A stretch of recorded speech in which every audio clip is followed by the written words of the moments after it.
Morning guys, Dazzie's back with another hot comic book alert, and this one's very exciting because this is one of my specials. This is episode 229.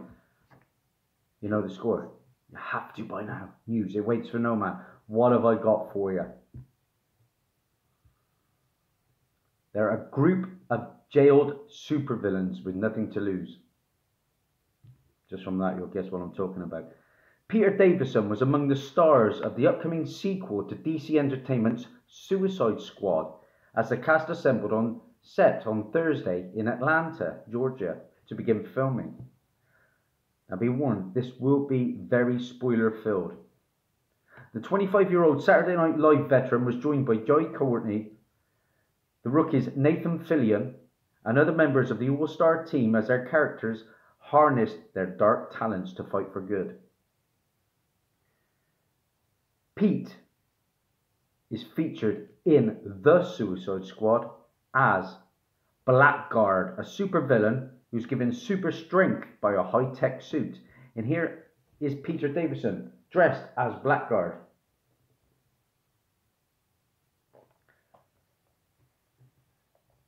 The comedian arrived on set rocking bleached blonde hair and in costume.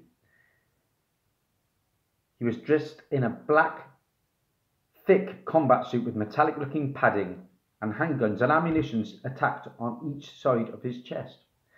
Pete's character in the comics has a relatively small impact on the trajectory of the Suicide Squad, so he may only be filming a small role, which will allow him to go back to filming Saturday Night Live without too much delay.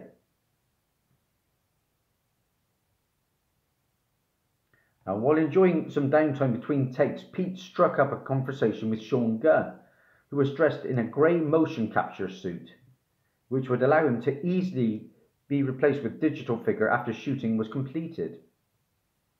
The Gilmore Girls actor is, of course, the brother of writer and director James Gunn, who signed on to the project shortly after he was temporarily fired from helming Marvel's Guardians of the Galaxy franchise.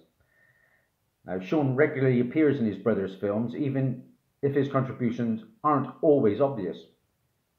Not sure how many people know about this, but in addition to playing the small role of Kraglin of Fonteri in the Guardians of the Galaxy Avengers Endgame, who also performed the motion capture work to create both Rocket Raccoon and Groot. And of course, those roles are voiced by Oscar nominee Bradley Cooper and Vin Diesel. But it's Sean's movements and expression that audiences saw on screen. Here we go, guys. There's a couple of images as him dressed in his motion capture suit.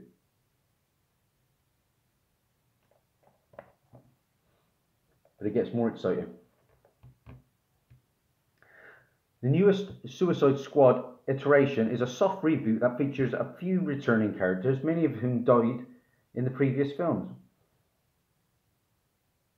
One of the few familiar faces was Jai Courtney, who returns to play, of course, Captain Boomerang, a devious thief whose weapon of choice is the boomerang. I have the first appearance of Captain Boomerang, so I'm excited. Now, Jai Courtney's character eschewed the colourful padded suits worn by most of the other actors, and this is where it gets really exciting, instead of wearing a long blue duster with multiple grey and red patches.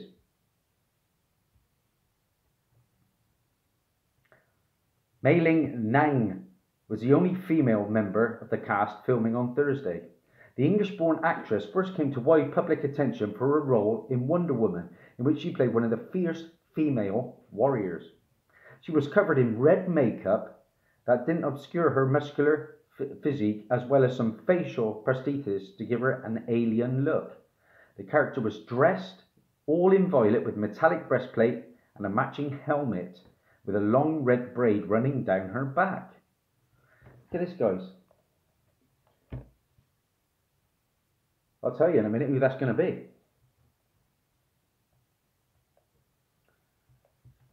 German YouTuber and comedian Fula Borg added a splash of colour to the set with his suit in bright shades of blue and yellow.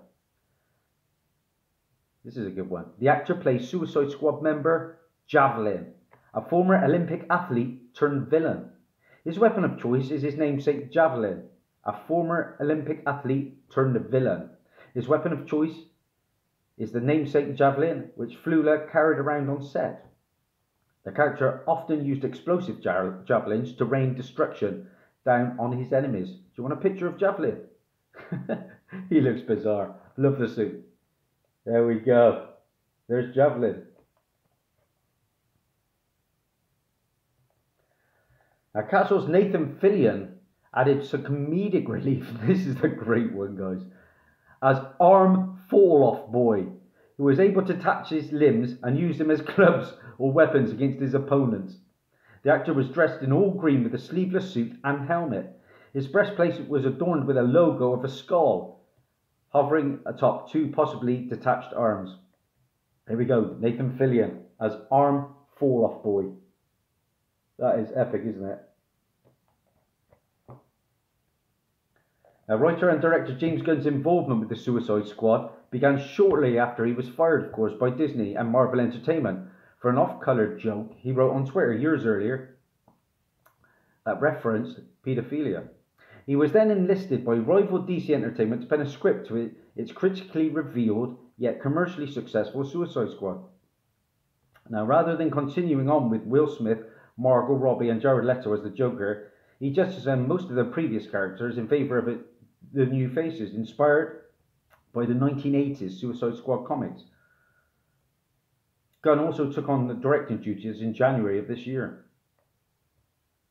So, a whole host of new and quite funny characters. And I'm going to show you the books to be on the lookout for, guys. First up, we have Arm Fall-Off Boy, guys. Arm Fall-Off Boy. Here's a picture of Arm Fall-Off Boy from the comics. That is epic stuff. Nathan Fillion's character. Now, Arm Fall-Off Boy has the ability to detach his own limbs, which he can then use as weapons, and his background is not explored in his initial appearances. In Legionnaires, issue 12, from volume 4, Manager Lad claims he gains his powers through carelessness while holding the anti-gravity metal element 152, but Matter Lad may not have been serious. In his introduction, he is an applicant at the first Legion tryout and the first Legion reject. Following the 0-hour reboot, the character appears again in Legionnaires, issue 43, and is identified as Floyd Belkin of the planet Lalor under the name Splitter.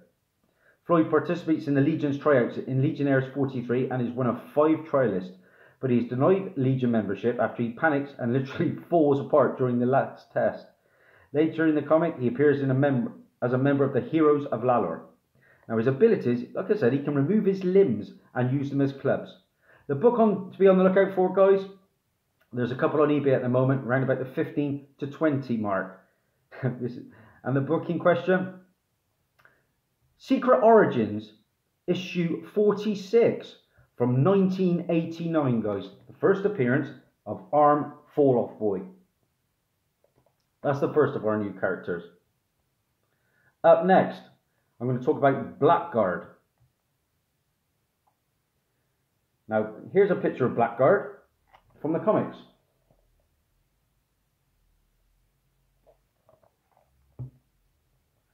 Blackguard was an unknown common criminal recruited by the Thousand and given his powers. His career proved less than acceptable to his new masters, particularly when he clashed with Booster Gold. Finally, the Thousand planned to execute Blackguard at the same time as they were planning to kill Booster. And with the assistance of the Thorn, Booster and Blackguard both escaped death at the hands of the Thousand. Blackguard would later join the Suicide Squad. He lost a battle with the White Dragon in a training exercise, and when the General began his betrayal, he grabbed Blackguard by the neck and popped his head off. I don't expect Blackguard to stay around too long, but Blackguard's first appearance is in a big boy book, semi-big boy book. It is from February 1986, Booster Gold issue number 1, guys. Of course, the first appearance of Booster Gold and Skeets, and now the first appearance of Blackguard. Then we talk about Javelin. And Javelin's going to be played by Flew Aboard. Here's a picture of Javelin from the comics. Now, I think Javelin was supposed to be used in Arrow Season 7. I'm just catching up on that, so I couldn't really tell you. The man who would become Javelin was an Olympic athlete who, for unknown reasons, became a criminal. And using his talent, he has created an unusual arsenal of weapons based on spears. Javelin hired a gang of thugs and became a mercenary. And in his first encounter with Green Lantern, Javelin stole a prototype jet-powered solar Ferris aircraft and defeated the Green Lantern with various missiles. He was captured, however, when he tried to blow up the Ferris aircraft. The book in question, which I just ordered for around about £4, from February 1984, first appearance of Javelin, Green Lantern, issue 173. Excuse me, I am not very good. And finally, the unknown character, the female character, is to be played by Mei Ling Ning, and the character in question is Mongol. Mongol, an extraterrestrial warrior and daughter of an intergalactic conqueror. And here is a picture of Mongol from the comics. Not the one from DC Comics Presents, the daughter. Okay. 2 books to be on the lookout for, guys. She first appears in Showcase, issue 95, issue 8 from September of 1995. But this was an unnamed role. I've just picked this up for cheap. And then her first named role, again, I've picked this one up for cheap, both of them around about the £3 mark, is a Superman book. And the issue in question is issue 170, guys. 170. And here is the book in question. Crypto cover there. That is the first appearance of the named Mongol who is going to be in the Suicide Squad. So, let's recap. We have the first Mongol, unnamed in Showcase 95, and then named in Superman issue 170. We have first Javelin in Green Lantern issue 173. We have the first Blackguard in Booster Gold issue number 1. My favourite, the first appearance of Arm Fall-Off Boy, Secret Origins, issue 46, guys. 4 great new characters. I'm excited with this already.